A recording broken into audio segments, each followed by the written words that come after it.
What's up, Laura? How are you? I'm doing well. How are you doing today? I'm doing well. It's a nice day out here in Colorado, so I cannot complain. It's good. Spring is always the best. I mean, we Well, go ahead.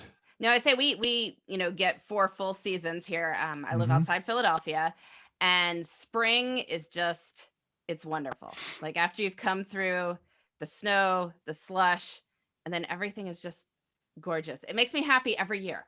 I mean, Yep. it's not like it's a surprise. Like, yes, it's going to be beautiful in May. But And it's I not too still like hot it. yet. No, it's wonderful Yeah, every time. I'm it's just happy for every sure. time. I agree with you. I'm a believer that we can make everything wonderful, and I think you are too. So, what is it that you do with the world? I know you have a couple podcasts where you talk about success and success habits. Yeah, tell everyone what you do, and then we'll dive deeper in as we go through. Yeah, well, I do a couple of things. I write books about time management and productivity, Oh how man. people can spend the 24 hours we all have each day, the 168 hours we all have each week, in ways that make us feel like we are living the lives we want to, so we can spend more time on the things that matter and less time on the things that don't. I also have a couple podcasts that are extensions of that same idea. One is called Before Breakfast, and it is a really short, every weekday morning, 5-minute podcast with a tip that will hopefully take your day from great to awesome. So you Um, get one out every day, I get every one out weekday. every day, every weekday, Oh for man. Okay. three So hold on. plus We got years to now. stop here. We got to stop here for a second because I tried this and man, it Okay. just broke me, right? It was so much like it's a lot of work to get something out every day. You have to like what you said a second ago, manage your time. And I think this is the number one. Okay. This is one of the major things you hear from people. I would, but I don't have, I would dot, dot, dot, but I don't have enough time. Well, I mean, the unfortunate thing is you're never going to get any more time. So, I mean, I don't know what we can do with that. Right. If only like there's no time fairy that comes and bestows additional time on So how do we people who take are. advantage of our 24 hours?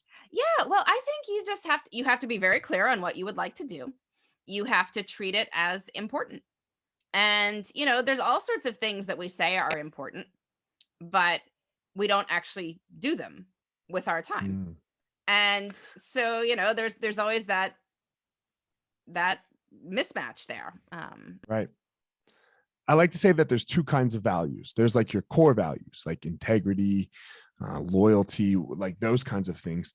But then there's this other like values, like where you spend your time, your money, and your thoughts. And when you get to this time thing, like I don't have enough time. Well, you definitely do, and you definitely have enough money, unless you're dead broke, and you're just not valuing it. You're not putting any value to it because it's not valuable to you. So how does one, from your perspective, go about figuring out like how do I want to spend my time? Well, I think it helps to spend some time, as it were, thinking about this question. One of the things I'm always encouraging people to do is actually make a list of things you would like to do with your time. Things that you know. Like an unedited list. I mean, you can think of it as a Mm-hmm. bucket list, right? Like things that you would like to do in your life that will take time, or just things in general you'd like to do more of. That's you would like to spend more time doing. And you can make this in a couple categories. I suggest people make it in three categories: career, relationships, and self. And this is to make sure that you're really thinking through all the different dimensions of your life. People when you say bucket list, like they're like, okay, I want to travel to Fiji and run a marathon. And you're like, okay, that's exciting. Right. But like, do we have professional goals we want to spend time on? Are there things we'd like to, invest in with friends and family in terms of our time? So I just find by having these categories, we can be a little bit more comprehensive, and don't edit yourself. Just think of anything you might want to do. The editing can come later, but by getting all that stuff down, you start getting your mind thinking about this idea of time abundance. Because I think a lot of people, we tell ourselves we have no time, so we don't think about what we would do if we had time, other than some vague sense of, oh well, if I had time, I don't know, go to Fiji. But like, Right. since it's not going to happen, I don't even need to think about it. But when we do think about it, then we often find ways to put these things into our lives, and maybe a little bit, maybe not a ton of time at first, but some amount of time, and maybe we can scale that up over time. And it sort of changes our narrative from I It's have no almost like the time power to of it, right? It's almost like the power of attraction, right? Like you're putting it out into the world, right? Like yeah, you're but like you saying, don't have hey, to look, I want this a little bit. yeah, although you don't have to share it with anyone. I mean, it's certainly just about, getting your mind on the question of what would I like to spend time doing? Because I find what often happens is that everybody has some amount of discretionary time. Even like the busiest people on the planet have some amount of discretionary time. But the problem is when we don't think about what we'd like to do with it, we do whatever is easiest, which explains Right. why, people will claim to have no time whatsoever and spend hour plus a day scrolling around online on various stuff. It's just, well, it's time that was difficult to seize, and we didn't think about it, and we didn't plan for it, and we haven't really been Right. mindful of it, and so it disappears into something we didn't care about.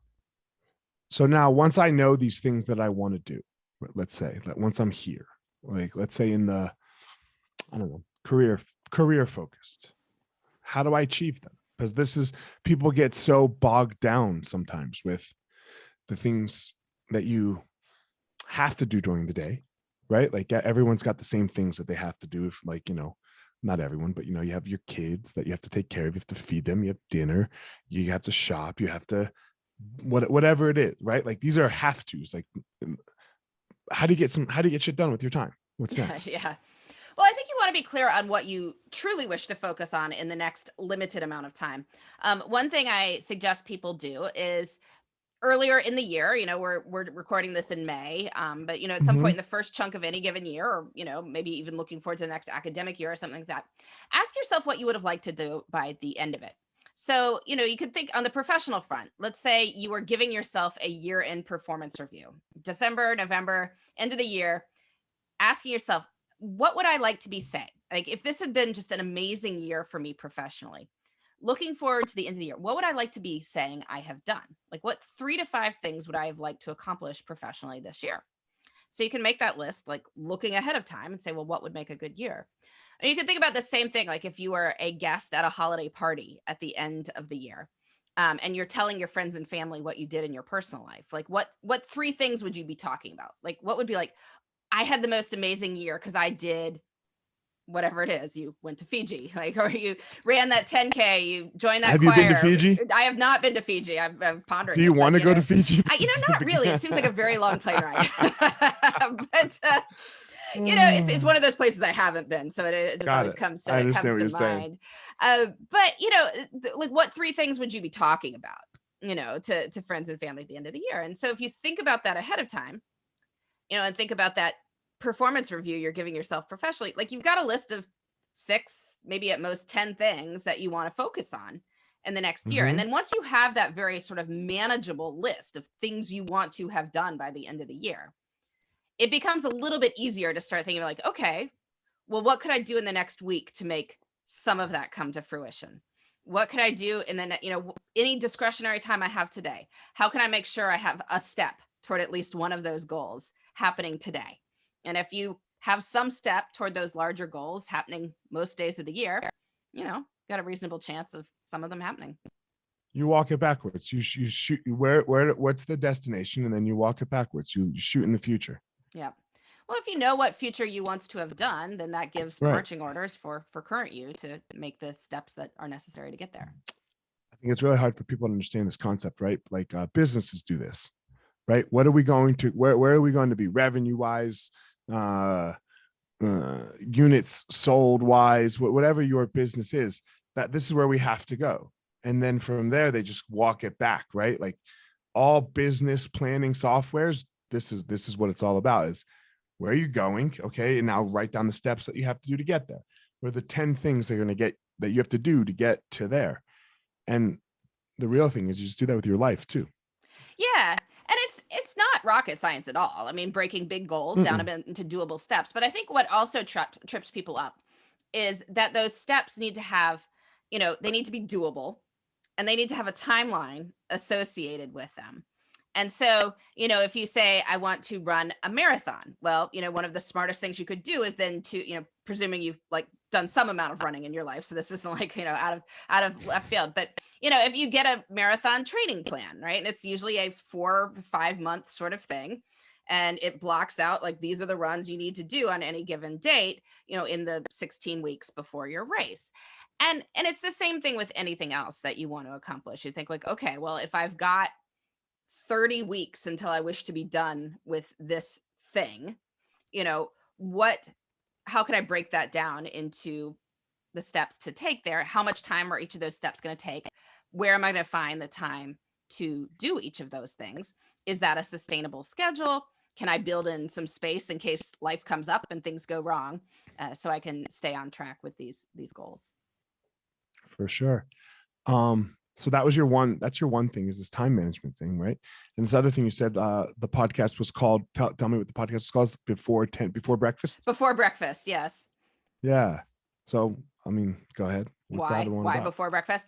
Yeah. Well, I wrote a book several years ago called What the Most Successful People Do Before Breakfast. And it, had a very catchy title.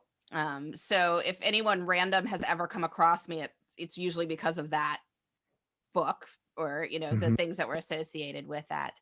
But I find that people are fascinated by the concept of morning routines, and there's a reason for this. Whenever I meet somebody who is, let's say, has a very big intense job, and let's say they also have a family, and then they're doing something else like exercising, or I don't know, painting or writing a book or whatever else, you can be pretty sure that much of that is happening first thing in the morning. And the reason is because mornings are a really good time for getting stuff done. I mean, this is time that many people can have to themselves before the rest of the world wants something from you. And, if the higher you are up in management, the more people want something from you all the time. If you have a family, obviously there are people who want and need things from you as well. And so this is a time that people can then carve out for themselves. People could carve out time for themselves late at night as well, but we tend not to have much energy and discipline and focus. Tired. Yes, we're tired. So, you might think you'd write that great American novel at 10 p.m., but you're probably fooling yourself. Like, most likely you're just going to feel like watching TV, and that's fine. That's a good 10 p.m. activity.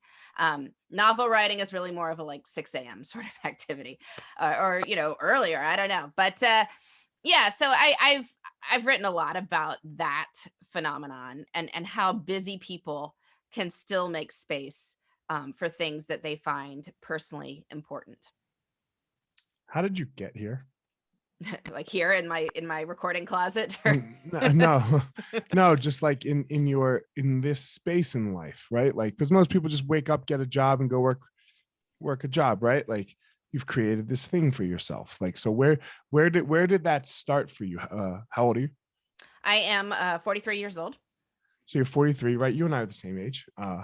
You're a year older, but that's the same age, right? More or less. Once you're not 6 anymore, it doesn't matter. Yeah, decades is what it is, right? Decades at this point, and I think once you're over 60, we're just old. We're just old. So,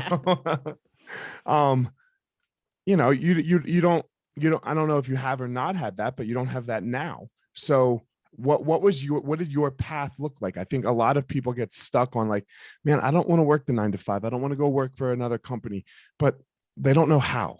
And hearing someone's story of how they made their life happen, I think is always very interesting. So where did it start, and what the path look like?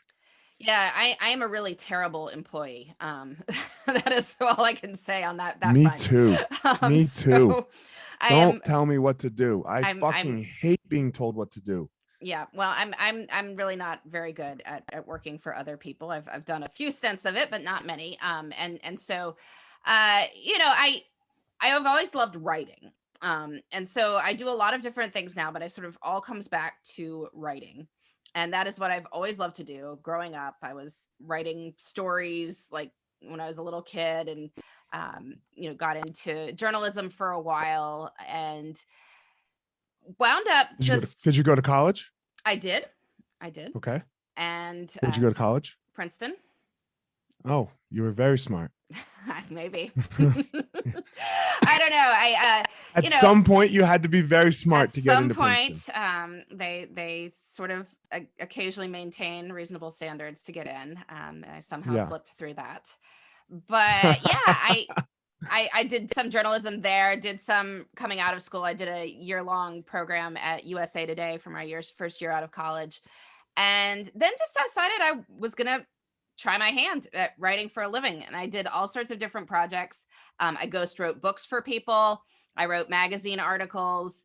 And then, one thing led to another. I was trying to come up with a book topic that I would personally want to write about. So not ghosting it for somebody else that I would wish to write.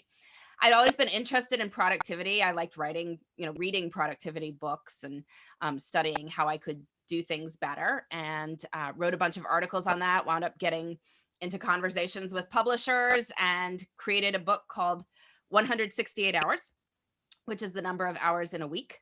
I really enjoyed writing about that topic and, about how busy people could spend their time better. And so I just kept writing about it. And once you become known for one topic, you tend to do more projects on it. I think I found actually that I become even more interested in this advice on how to, make life work. As my personal life has become busier too. I have 5 children who are, ranging in age from 2 to 14. And so, there's always something going on at the house, and always, Always. I always have 2 logist. children, and Yep. there's always something going on. Always something going on, various logistics that need to be managed. And so I'm always curious about how can I do this better, while also maintaining my professional interests, doing stuff that I personally find enjoyable, making it all fit in the 168 hours we have each week. Give us some tips, because holy shit, you have 5 kids, and for the most part, right, not to be too stereotypical, right, but let's go down the stereotypical path. Most women that have 5 children are stay-at-home moms, right? Yeah. That don't work. That Mhm. don't work. So obviously, I think you work from your home, right? So Yes, well, that's the thing these days. I mean, there's a million ways to work. And so I feel like those right. dividing lines are just not as stark anymore. Like, I think it would Hmm. be very difficult, although I know plenty of women who have big families and do have jobs that require going into an office. I have another podcast that's called Best of Both Worlds, and my co-host is a practicing physician and mom of 3. And many of the guests we have on are, lawyers, doctors, professors, accountants, whatever, who also have families of varying sizes. And it's wonderful to hear their strategies as well. But yeah, I've worked for myself for years. I work from home. It's a lot of flexibility. So that makes it certainly feel more doable, at least. Right. And how do you manage it? Like, what are some steps that you've taken from, like, obviously this is your profession, you know, and so you have to put it in your life and put it into practice. So what are some of the practices that you do? You mentioned exercise, you mentioned morning routine, things like that. How do you get yours done? Yeah, well, there's a couple of things I do. I mean, these are just sort of basic habits that I really try to teach people to do.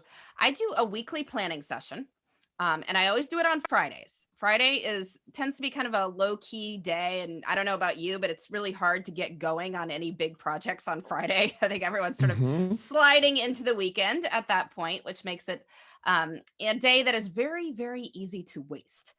But if you take some of that time that you would have just been, again, sliding toward the weekend, and repurpose it for planning the upcoming week, I find you can really make it very productive. But I just think through I the would say upcoming that week. too, because with kids, right? Like, Mhm. the weekend can be hard for that with kids, because The your the kids have weekend is so not going to much be shit to do. relaxing. There's not going to be Yeah, mental no, space there for no. like, ooh, let me figure out my life on the weekend. It's like, well, yeah, well, I have a 2-year-old climbing on me. I'll, And my wife, I'll go on I that. know, right. For me, this weekend, my wife's down in the Springs with one child in sports. I have another child here with sports. The schools have I have martial arts schools. They have a Hmm. big tournament all weekend. And it's like, yo, Sunday night's gonna roll around at like 8 o'clock, and I'm gonna be done. Yeah. I'm not gonna want to plan. Right. No, I'm but not, then I just, yeah. and then you got to roll into Monday morning. Yeah, that's the fun part of Hmm. parenthood. You Yeah. got, but if you want downtime, you have to actively create it, and that is one Right. of the reasons we do plan.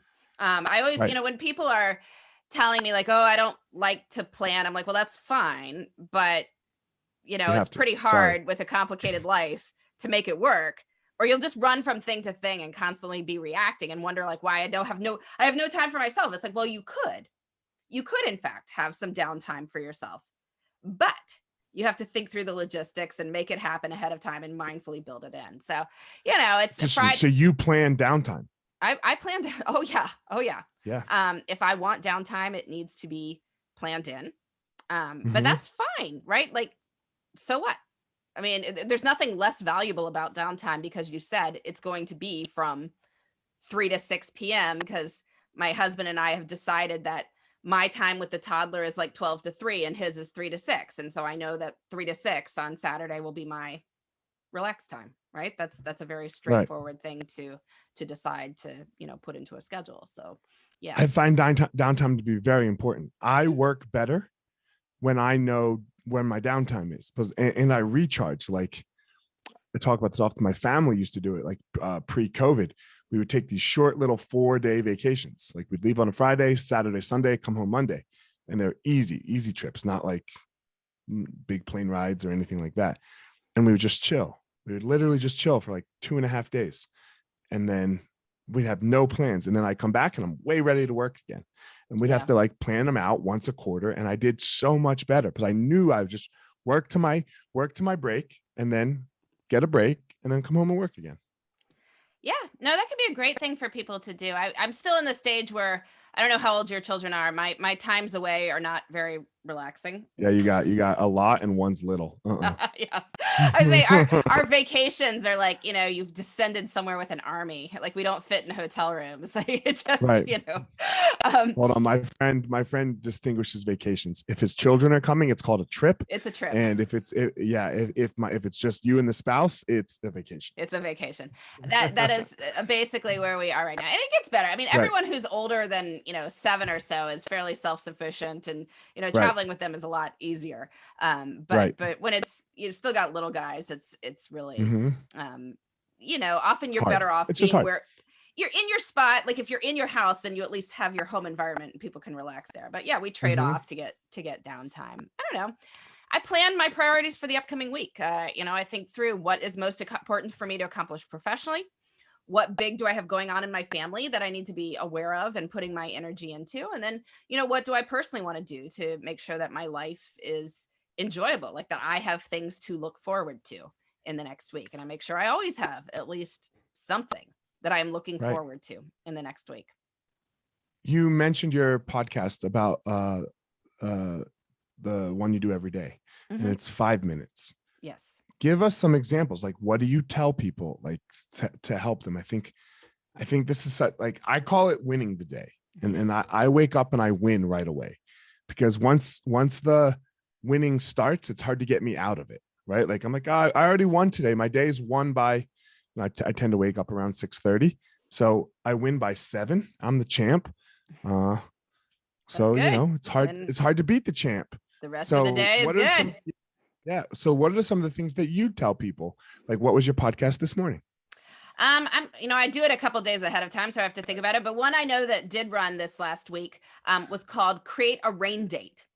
And this, again, we're recording this in May, and a lot of people are going Hmm. to different things like graduations and end of year picnics, and I don't know, whatever outdoor ceremonies people have.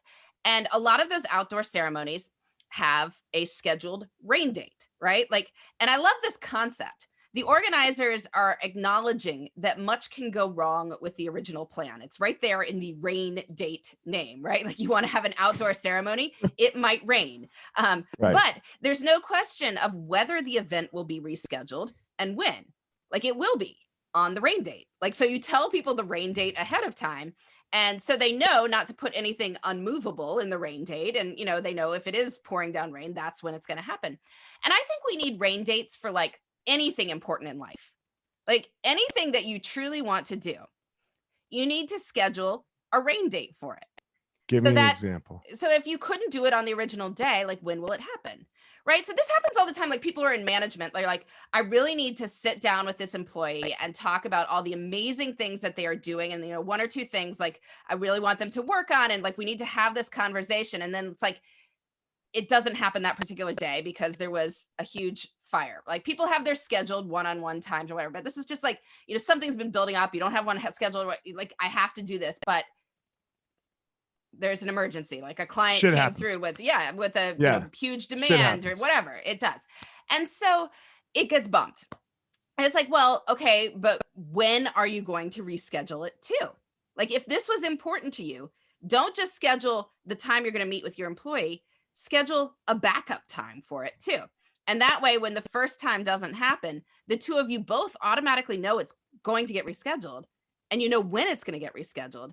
And so there's not this whole like, oh, well, we've got to find another time. And then it falls down the priority list because some other, crisis happens. And what you're saying is if it actually happens on the first one, you just cancel the reschedule. Just cancel the reschedule or, put something else in that time. We could all use more open space in our life.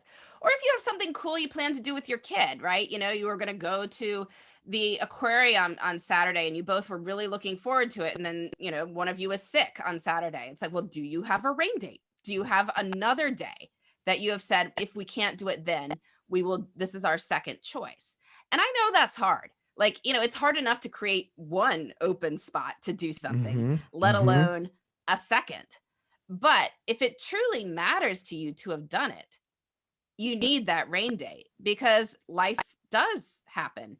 And the difference between truly making progress on our goals or not is whether we have this resilient schedule that can deal with the fact that stuff comes up. That's really good.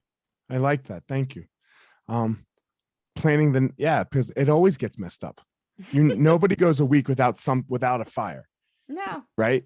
There's good stuff, there's bad stuff. There's always stuff that comes up. People are like, well, I meant to do that, but something came up. It's like, well, it is the nature of life that something came up. So yes. How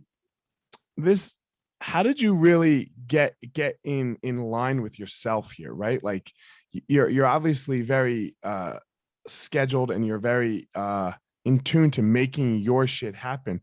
When did you really hit your groove and find this like power that you have of doing it? So I think that for me, when I really got serious about sort of connecting bigger goals to how I spend my time was actually an experience I had in high school of switching schools. And my first high school was fine. It wasn't particularly challenging, I guess, shall we say. So I had always managed to kind of skate by, doing not a whole lot, but getting A's. And then I had switched to a different high school for my junior and senior year that was far more difficult. Like the demands on students were just far higher. They were expected to do a lot on their own. Imagine that there's going to be stuff on the final that wasn't actively taught in the class itself. Like you had to go, read. Whoa, don't do that to me. No. You have to go read and do your own analysis and all the stuff, and like imagine Laura, that. that's not okay. Not okay. No, Well, it turns out that's how it works, right? Yeah. And so that's why I didn't do well in college because I was like, God damn, they didn't teach this. They didn't teach that in the lectures. Like, yeah, but it was, in a book that probably you should have read. They told you to read. Yeah, exactly. So, I had to learn to study. Like I had to learn to say, okay, humorously enough, they have given us a syllabus for the term. I should go through and plot out when I'm going to read these things, when I'm going to think about what I have learned, when I'm going to reflect on it and review it and, be prepared for the bigger assignments and the finals and all that. And, my first semester was terrible. My second semester, I did manage to get straight A's again, but the feeling was entirely different. Like I had worked for those A's, right? And so it had just created this connection in my brain of like, if something is difficult, you have to look at what you're going to need to accomplish, break that up into those doable steps, figure out the timeline for doing those and how you're going to hold yourself accountable for making that happen. And I'm, not saying like everything's been a cakewalk in life ever since, because that's not true. But I think it does make, difficult things feel less insurmountable. That there is a process, there are things you can do. And by figuring that out and figuring out the steps and, looking what others are doing and all that, you have a pretty good shot of making it happen yourself. It's interesting that you use the school analogy because I was so bad at school. Like I was terrible. I was awful at school, and I got very lucky that I even have a degree. I had no Yeah. clue how it happened. Well, No clue. that's I made interesting it that you work. say that. I mean, because obviously people can be, be very smart and express their intelligence in different ways. And, Mhm. it's not always about, you know, studying chemistry or I things like memorized that. for tests. Yeah. I got really good at martial arts in college, and I Hmm. memorized for tests. I would literally go 3 days before the test. I had a group of friends. They would teach me everything because I didn't go to class. I didn't do a damn thing. And then I would go get a B on the test. I'd be good with it. And then I'd go back to training. Yeah. Uh, I can remember the first year I won a big tournament. Uh, my mom looks at my GPA and it was like a 1.7 or a 2.3. I don't even remember.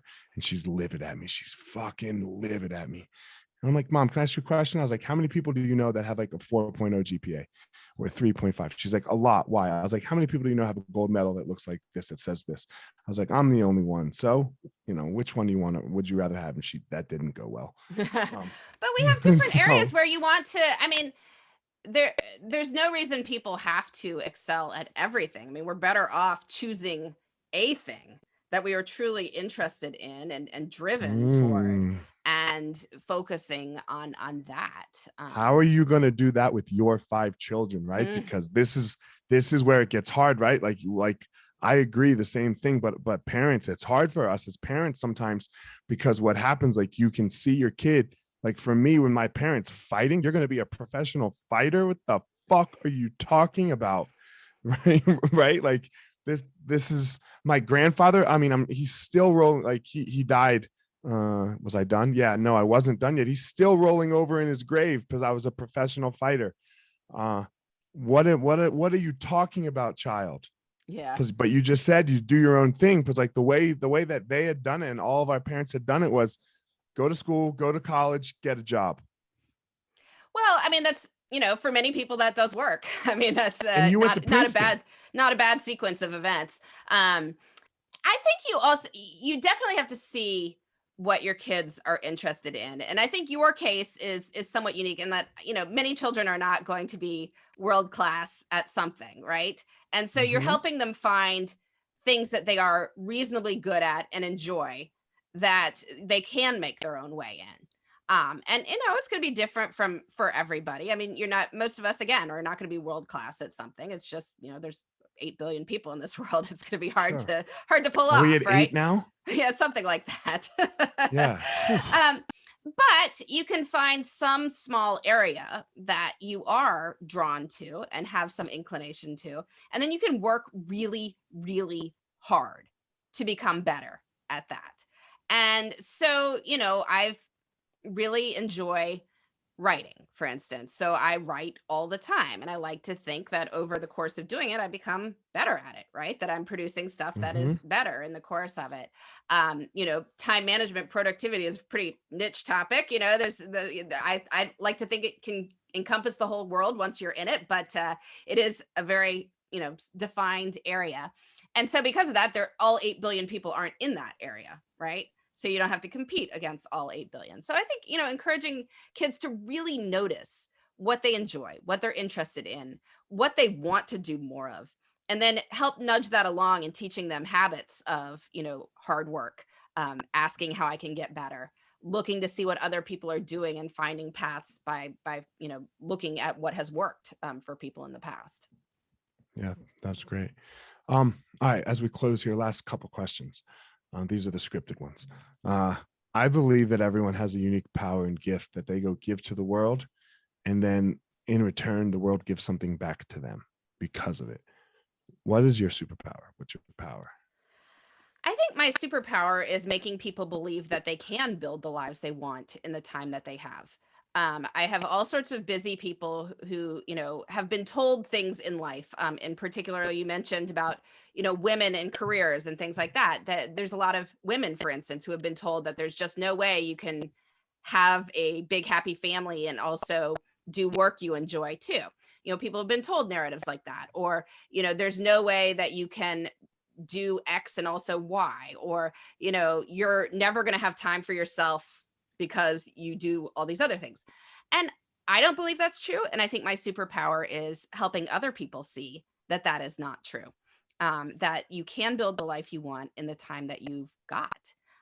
And by making mindful choices and, thinking about how the logistics can work and thinking through it, and, you make it happen.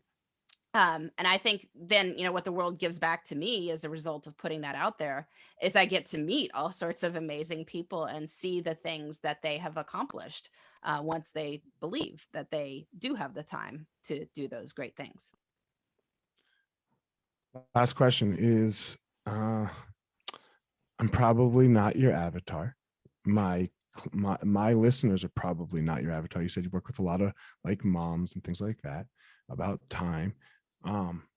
Why in the world would you take an hour to come talk on a podcast with some dude that like you don't know, might not bring anything back to you? Why do this? Because I always am trying to reach new people who, are thinking that life is busy. I have things I want to do. I'm not sure how to make it happen. As you said, I don't have any time. I'd like to do X, but I don't have the time to do X.